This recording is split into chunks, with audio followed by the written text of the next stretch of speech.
Bom, pessoal, tudo bem?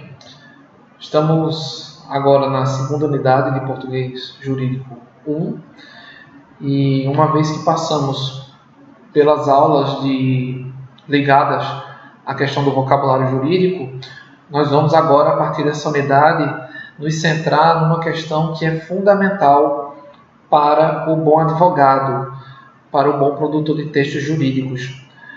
Alguns vão pensar que é a argumentação, mas na verdade, tão importante quanto a argumentação é a capacidade de narrativa, a capacidade de narrar, de contar uma história pelo operador jurídico, seja ele um advogado de defesa, um membro do Ministério Público, na acusação, na defensoria, sendo advogado do autor, do réu, do processo civil.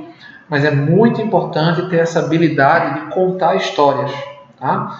Essa primeira aula a gente vai conversar um pouquinho sobre a parte um pouco mais teórica das razões do porquê que é importante narrar no mundo do jurídico.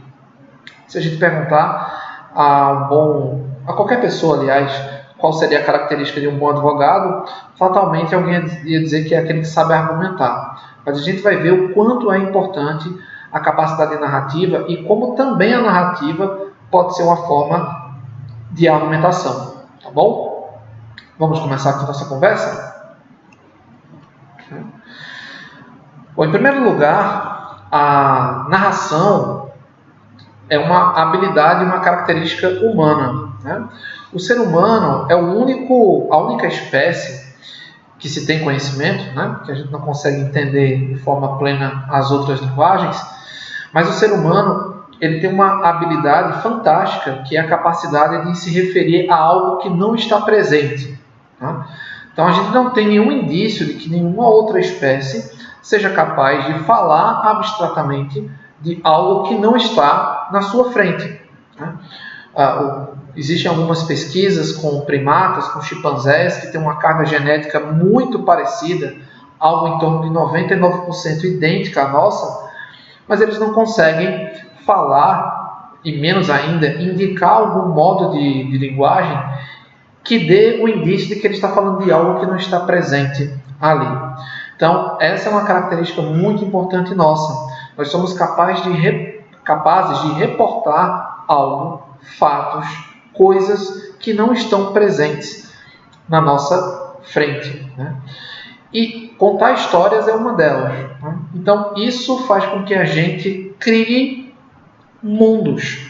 Quando a gente escuta uma história, quando a gente ouve uma música que narra uma situação, quando a gente escuta um poema, quando a gente lê uma carta, enfim, a gente já começa a visualizar, a imaginar mundos. Né? Quando a gente está lendo um romance, você já meio que imagina que você já atribui aparência física, voz, tom de voz, né, características a um personagem que não existe só na sua cabeça, só você dá ao texto aquela caracterização.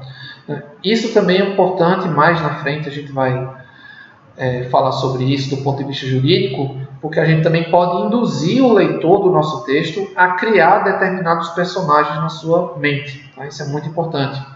Então, é um estímulo à imaginação, né? Já que a gente não está vendo, a gente vai, através do discurso de alguém, de um texto escrito ou falado, reconstruindo na nossa mente, na verdade, criando na nossa mente imagens de pessoas, de ações e de como essas pessoas e como essas ações se fazem nesse mundo criado. Né? E a narrativa também é um modo de sedução. Tá? Porque você, a partir do momento que conta uma história, que utiliza determinados recursos linguísticos e gestuais, você também está convencendo a pessoa que está lhe ouvindo, que está lendo, de que a sua versão é a versão verdadeira, é a suposta versão fiel dos fatos. Tá? Então tem muita coisa envolvida do ponto de vista cognitivo em relação à narrativa. Na narrativa, do ponto de vista do texto, vai ser muito importante o uso dos verbos. Tá? Inclusive, na nossa próxima videoaula, nós iremos apontar as diferenças entre usar o verbo no pretérito perfeito, no pretérito imperfeito e no mais que perfeito. Tá? Não é só uma classificação verbal para dificultar a vida do aluno, não. Ela é usada em determinadas circunstâncias de ações verbais.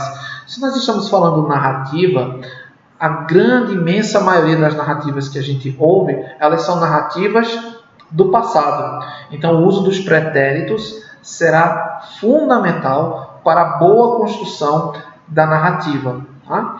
Outra coisa é a nominalização. A forma pela qual eu me refiro aos objetos do discurso.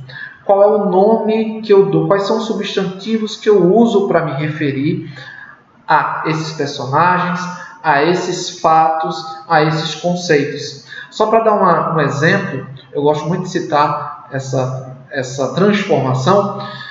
Existe uma ação no Supremo Tribunal Federal que discutiu o aborto de fetos anencéfalos.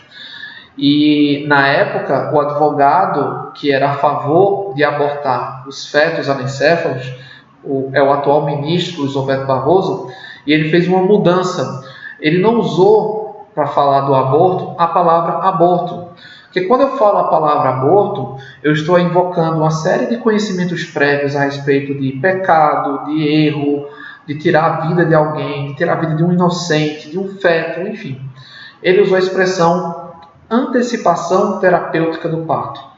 Ora, quando eu uso antecipação terapêutica do parto, que na verdade é um aborto, né?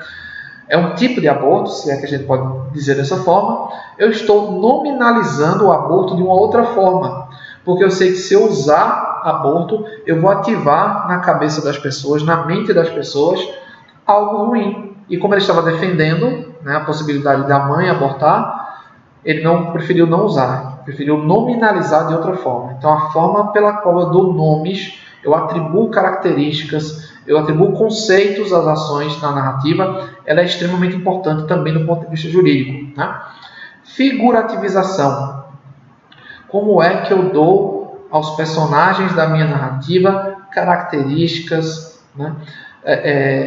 Como é que eu construo as ações, os comportamentos desses atores durante o processo. Né? Estou lá invocando, por exemplo, uma questão ligada a dano moral, entrei com uma indenização por danos morais.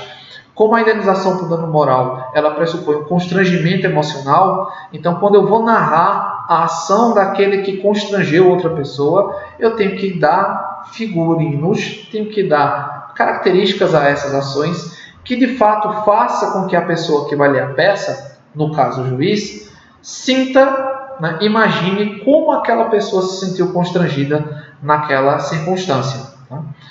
E por último, a coerência narrativa. A coerência é uma propriedade do texto em que é possível dar um sentido, né, um sentido lógico, um sentido plausível a uma construção textual. E a coerência narrativa também vai ser muito importante, porque as ações na narrativa elas têm que estar concatenadas. A soma das ações no texto tem que chegar à sua conclusão. Então eu tenho que ter muito cuidado para não atribuir condutas ou atropelar questões temporais que atrapalhem a coerência narrativa. Tá bom? Isso é extremamente importante. Do ponto de vista do aspecto textual, a gente vai ter na próxima aula a questão das perguntas, né? O que, quando, onde, por quê, como, isso, por quê. E por isso. Mas a coerência narrativa, por isso que sempre se recomenda construir o texto do início para o fim. Professor, isso é óbvio? Não. Existem narrativas, por exemplo, narrativas de cinema, em que a gente vê primeiro o final da história e o resto do filme passa dizendo como se chegou àquele final. Tá? Então não é necessariamente uma questão de certo ou errado, mas de adequação. Nas narrativas jurídicas, o mais adequado é que o texto tenha início, meio e fim. Comece no começo e termine no final, por mais óbvio que isso venha a aparecer. Tá bom? Já já a gente volta para continuar, do ponto de vista jurídico, as importâncias que a narrativa tem. Até já.